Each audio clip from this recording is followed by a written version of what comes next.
Okay. Well, now I'll start recording. All right. So let's walk through the idea of the variation of parameters. Okay. One of the techniques that can be used with the variation of parameters, because the integrals can get so ugly so quickly, is just to write our particular solution with integrals in it, knowing that if we could solve it, this is what it would look like. If we cannot, there it is. We have it regardless. So complementary solution, we're going to find just the exact same way that we had before, where we set up the homogeneous system or the homogeneous equation and solve it. And then what we're going to get is we're going to get a y1 and a y2. So like if they are non-repeating roots or distinct real roots, we have the c1 e to the rt, c2 e to the rt. If they're repeated roots, we have c1 e to the rt plus c2 t e to the rt, right? You get the idea. And you can always guarantee those are fundamental sets. We can always guarantee they should be fundamental sets, yes. And so let's discuss fundamental sets again. What does it mean to be a fundamental set? The Wronskian is not equal to 0, right? We want them, if they're going to be linearly independent, we want that Wronskian, which remember is notated with that capital W, which is the determinant of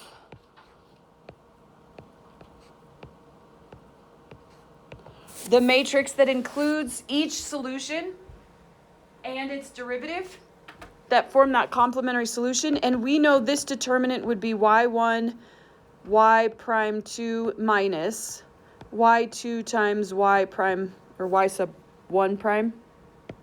And we don't want that to equal 0.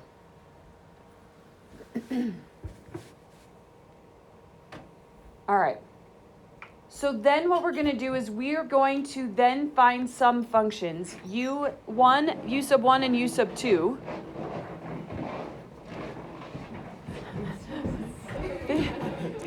They need to shuffle those stairs. They're quite loud. We're going to find two solutions, u1 and u2, that we are going to use to solve. And we're going to consider the differential equation. A couple notes on this. One, this differential equation here, you'll notice that its leading coefficient is 1. So the coefficient of y prime, y double prime must be 1.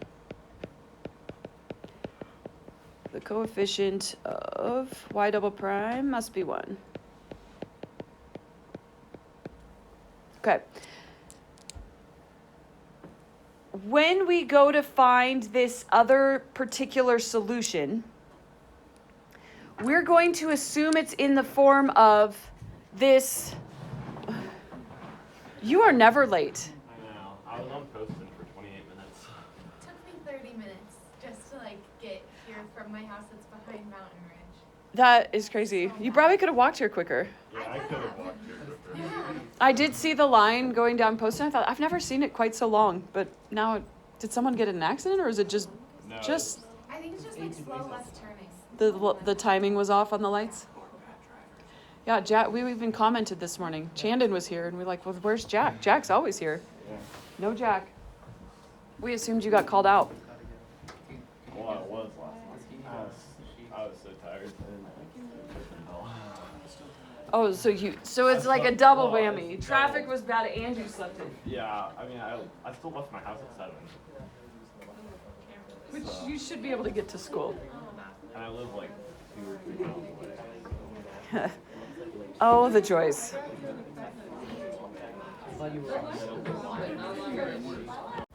Okay, the method we use to be able to get those extra functions of u1 and u2 is a bit messy.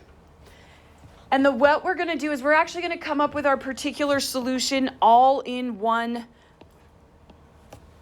at one time. And what we're going to do is we are going to use this equation.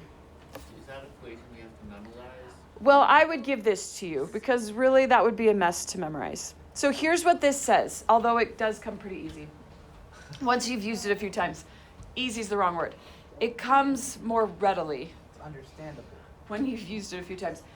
What we're saying is that our particular solution will be negative y1, that's the solution that we found finding the complementary solution, times the integral of y2 g of t over the Wronskian of y1, y2. That's this part, is this Wronskian that we just found up above.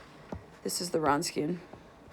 This is just the Wronskian of our complementary solutions, plus y2 times the integral of y1 times gt over the Wronskian. So one of them has to be negative. It doesn't really matter which one, though. It doesn't really matter which one. Yeah. Just pick one. Pick one to be negative. Okay, so let's walk through this process together. I put that formula back up on the top, of this sheet as well, just so you have it. For all second order differential equations? It can work for all. If it's a non-homogeneous. Example 2 is a bit messy. Oh, yeah. Well, it's more because there's nothing else to write. Actually, I would say example 2 has much more writing on it. Oh, no. You're welcome. It's going to be about the last one we have to use like multiple pages. I didn't need multiple pages. All right. I write smaller, Chandon, than you, which is saying something because I don't think I write that small. Infinite space. Well, anybody writes neater than Chandon. And probably most That's not true. I have seen messier handwriting than Chandon's. What about Owens? Does he like write the Constitution? Owens isn't messy. It's just very unique. All right. Who has worse handwriting? I've had several students. None of are here at the moment. All right. The first thing I'm going to do, I'm going to find my complementary solution. So my complementary solution comes when we set this up as a homogeneous equation. So we would get our r squared minus 2r plus 1 equals 0. So the first thing I'm going to do is find the solutions to this complementary solution. Oh, lovely. It's a repeated root right to begin with, right? Okay, so we get r minus 1 squared equals 0, which means we have r equals 1, which is repeated. So my complementary solution is c1 e to the 1t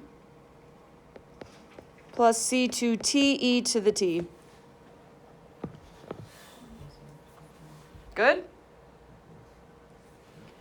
The next thing that I'm going to do is I'm going to find the Wronskian of this. So I'm going to find the Wronskian of e to the t and t e to the t. Now, in order to find this Wronskian, I'm going to have to go and take the derivatives of each of those components of that complementary solution. E to the t is the easiest one. But the t e to the t, we'd have to use the product rule. So we'd have 1 times e to the t plus t e to the t. Yes. C1, C2, e to the 2t. Say that again. It comes out to C1, C2, e to the 2t. Yeah, C1, C2. Where'd you get your C1, C2? Oh, I guess, Left them? yeah. It is e to the 2t, yes. I ignore the C1 and C2. They're just constants. It'll be fine. So it doesn't matter. No, we don't. We don't need the constants in the Wronskian. Okay, so we would multiply. So we would get e to the t. Do you know what the Wronskian is? Am I okay if I take a shortcut here? E to the t to them to e to the t would be e to the 2t plus t e to the 2t minus t e to the 2t, which means we get e to the 2t. Now, is it true that this will never equal 0? Yes, this is true that this will never equal 0, which is good. Okay, so here's the information that I have.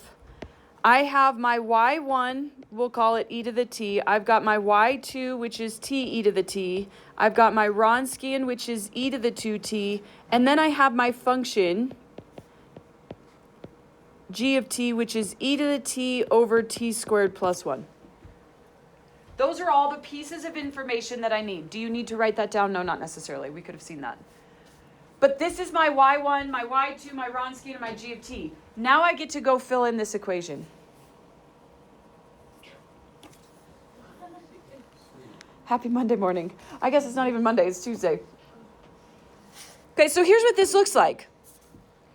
What we're saying is that my particular solution comes when I do negative e to the t multiplied by the integral of, and I'm going to take y2, which is te to the t, and I'm going to multiply it by g of t. Multiplying it by g of t would be e to the t over t squared plus 1. And all of that is going to be divided by the Wronskian, which is e to the 2t. I understand this looks crazy, but it will simplify actually pretty nicely. It's just one U sub and an Differential. What? It's one U sub and an What is g to the t again? Si- this g of t, this right here is, where are you at? Right here. Okay, it's given. Yeah. Okay. Plus, I'm not even done. Y2 is t e to the t times the integral of e to the t times e to the t over t squared plus 1 over e to the 2t. I lost my dt's for notation's sake. Okay.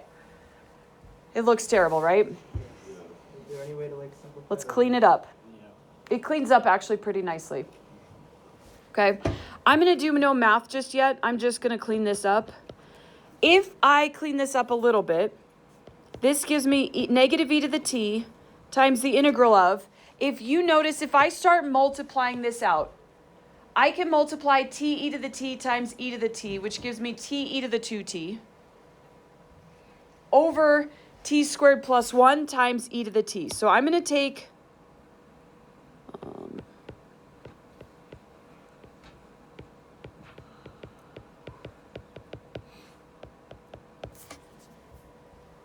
and clean that up. Let me zoom in just a little bit. And then you can cancel out the e to the two t's. Yep.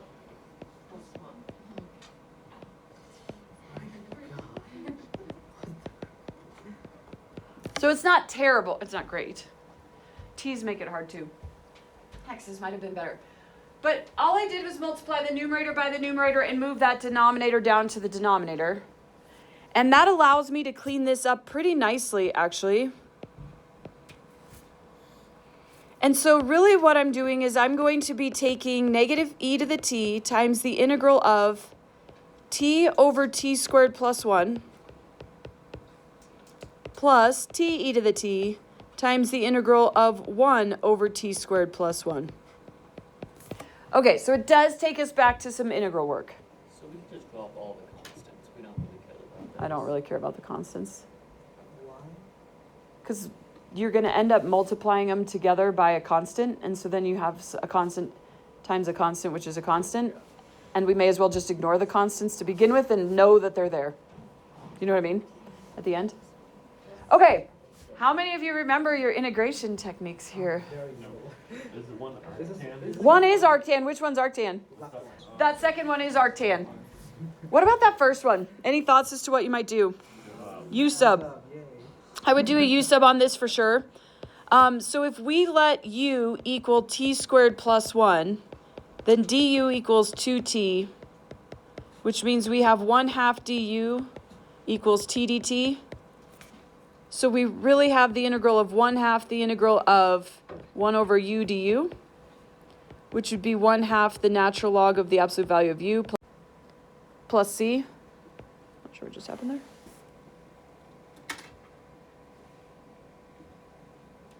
Good?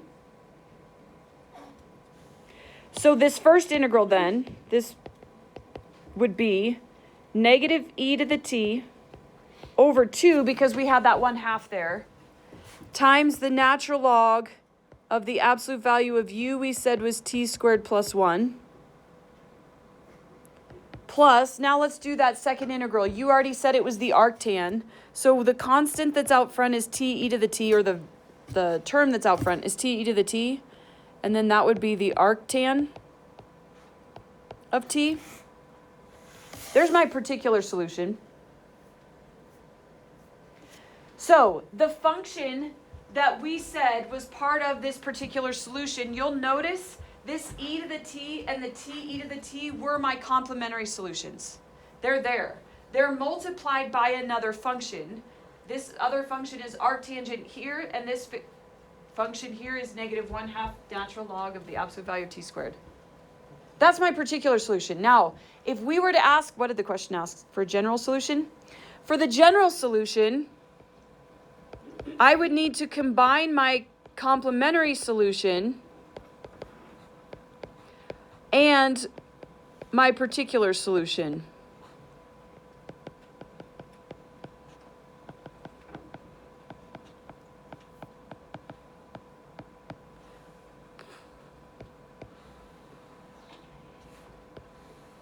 And there is my general solution. Thank you. What does that mean for me? I don't really know. I'm just telling you that is the solution to that particular differential equation. What does it mean for me? At the moment, I don't know. Are the constants supposed to come back into particular solution or not? Nope. We don't need them. They'll be fine. Okay. Okay. Um,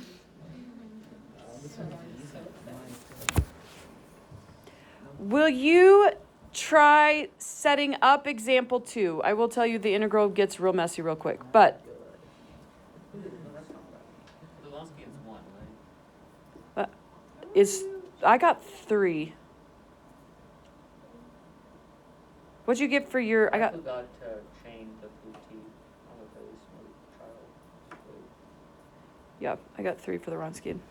Try it. See what you get on example 2. But what has to happen first on example 2? We have to find the complementary. We do need to find the complementary solution, but before we can even find that, what is this? What do we have to do first? Add a 0 y prime. Divide all by 2. We need the leading coefficient to be 1. Dang. But we can divide both sides, which means we get y double prime plus 9y equals 3. That leading coefficient must be 1. All right, try it. Let's just give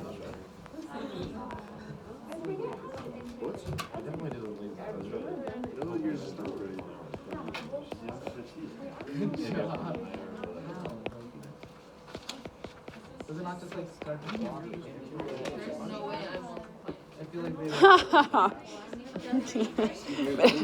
they It actually, well, yes, I hear you. It does work out a little bit better than that. All right. Miss Allison, what's the integral of a secant? negative cosecant? No, negative. It's a natural log. Oh wait, no, that's Hold on. It's the natural log of the secant plus the tangent inside that natural log. Bro, what? This one wouldn't be on the test. Okay. So the Ronskian, what did we get for the Ronskian? Did we get 3? No, can you go through it first? You're still multiplying these to get the Ronskian? Oh.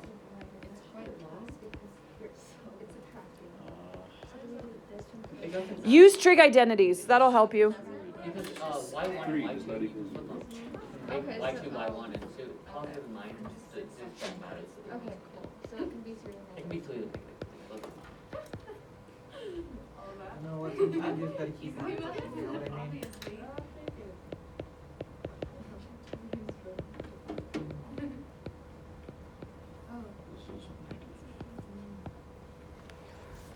I get the Ronskian to be 3. Sure. You guys should not blindly follow me all the time. It's very dangerous. We trust you. You can trust me for a lot of things, but I don't know that I would blindly follow. We're like sheep to a. Oh, what's the saying? It's sheep to a slaughter. Sheep to a slaughter, yeah. So I could just totally tell you wrong all the things. But And the you'd battle never could be know. you. I could grade you wrong, I could tell you wrong, and then you'd show up to college and be like, but my high school teacher said, and then they're going to think I'm the biggest idiot, or or you're going to be really confused. Whatever, one of the two, both. All right. If I'm if I multiply the y2 function, I'm assuming cosine 3t is y1. It does not matter. It'll just be in a different order. So I'm going to do sine of 3t times 3 tangent 3t over the Wronskian of 3. 6 tangent 3t. No, remember we divided by 2, Oh. right? Good question, though. Because I would have left it at 6.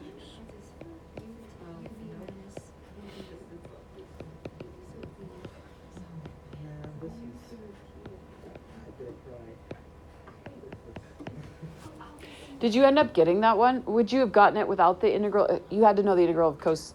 Integral of a secant, which I'm assuming I could have found by integration by parts, but I kind of just didn't want to. Okay. Yeah, fair enough. I'm assuming it's one of those, because it's an actual log, you'd end up like have to do some trig magic and then. Trig magic is about right. By parts. Yeah, I think you're right. Okay. So, Okay, can we simplify it? we can. We can cancel the 3's out.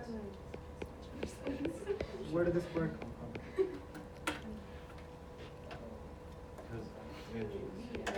Oh, that makes sense.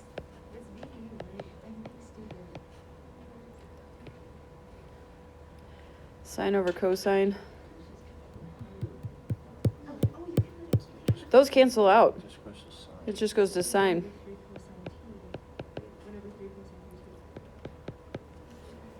I just canceled out the 3's just in case you're wondering where those went. Okay. So we have this particular solution that looks like this. Negative cosine 3t times the integral of sine squared 3t over cos 3t dt. Really, we could have left it sine 3t tangent 3t.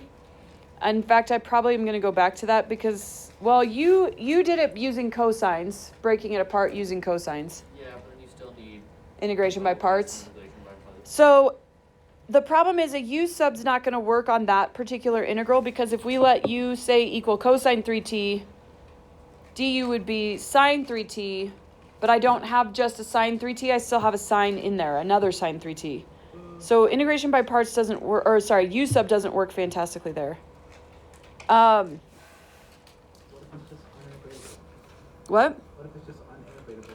Then if it were a situation where it is not, you are not able to integrate, and this one's not that case, although it seems pretty close to that, this would be your particular solution. This is how you would leave it. Well, you can integrate. In its integral form. Now we can integrate, this part's pretty straightforward. If I went to take the integral here, the integral of sine of 3t is negative 1/3 cos 3t. So that one I can do. The problem child right now is this piece right here. That's so weird.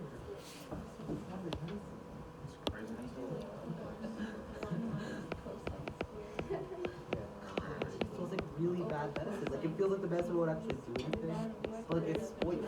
Okay. I actually, the way I set this one up, I don't know was any easier. We could certainly use trig identities, which works. We could reset this up as 1 minus, this is what Jake did. This was not first on my list, though. Because then we get the integral of 1 over cosine of 3t, which seems easier, over the integral of cosine 3t, because cosine squared over cosine 3t. Helps you simplify a little bit out, but not much. Yeah, this helps. This one's nice and easy because if we take the antiderivative of the cosine of 3t, we get negative. It'll end up being a positive. Sorry, I'm struggling. Cosine antiderivative is 1/3 sine 3t. No, it's not positive. It's still negative, right? Oh, yeah. Because we're going from cosine to sine. Yeah. The problem one then is this 1 over cosine 3t. Now, if you remember some of your rules, this is not a rule I'd necessarily remember, but if you do, good for you. Integrals. It is the integral of secant. And we did mention this last year, but very briefly. So we'd pull out that chain, that 1/3, but this is the natural log of the absolute value of the secant of 3t plus the tangent of 3t. Oh god. And that was just one that we found using trig identities. Now, how much you'd remember that? I wouldn't.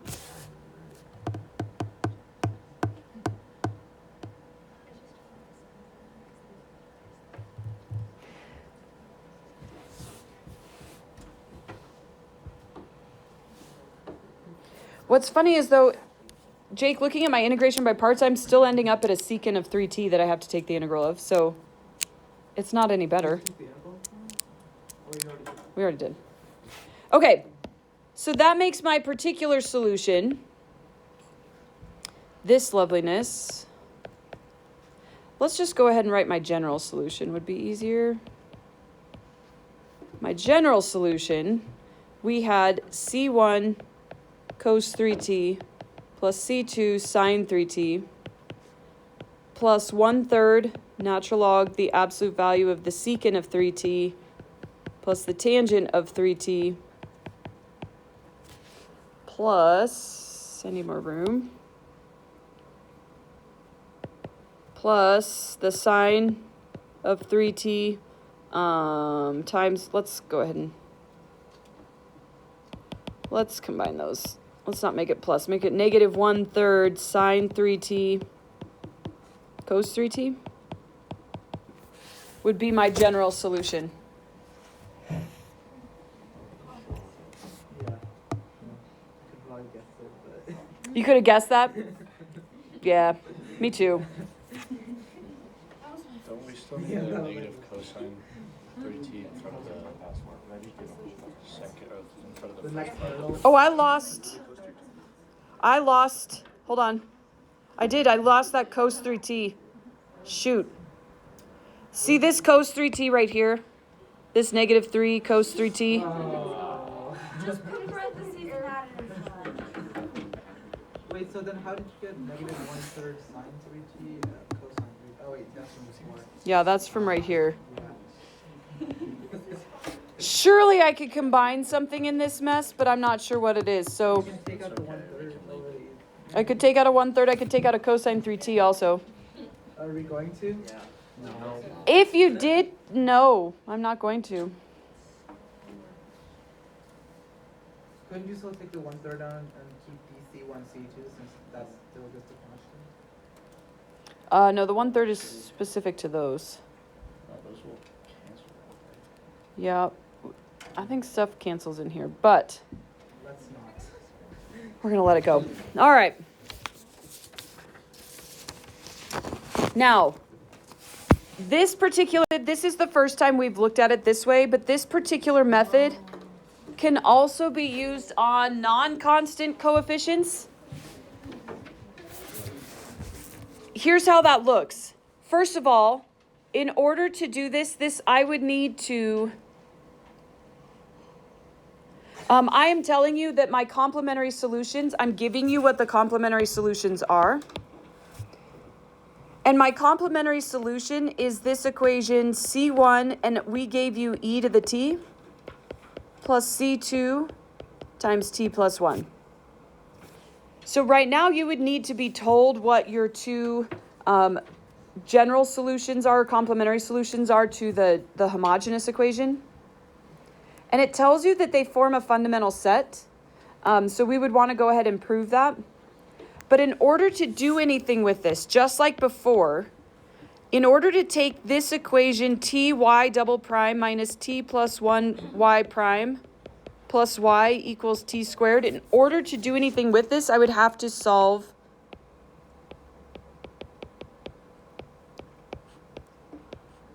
plus 1 over t y equals t. I would need to solve this because I would need to know that this is my g of t.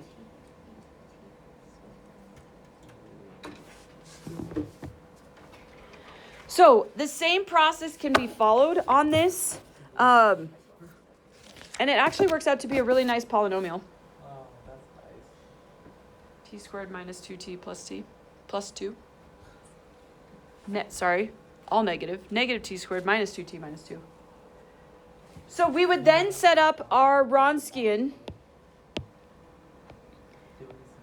E to the t, t plus 1, e to the t, 1, e to the t minus e to the t times t plus 1, e to the t minus e to the t minus e to the t. So we get negative t e to the t would be my Wronskian.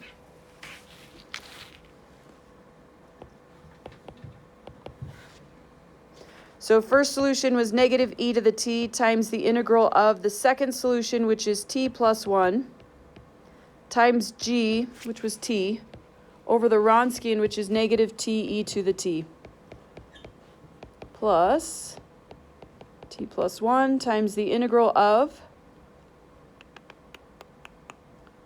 what am I doing? E to the t times t over t e to the t negative.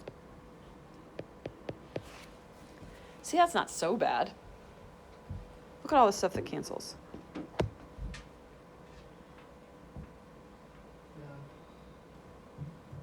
Not bad. Not bad. I think we have different. You will need to do an integration by parts, but on one of them. That first one. But the next one is just -1. The integral of -1 we can do. So this is what we call the variation of parameters. This is what allows us to solve a non-homogeneous equation that doesn't have a good guess like we've had before. But there's only 4 questions for your assignments. So can you use these for all non-homogeneous equations? You can use these for all non-homogeneous. The problem will be sometimes the integrals get messy enough that it's really hard to solve.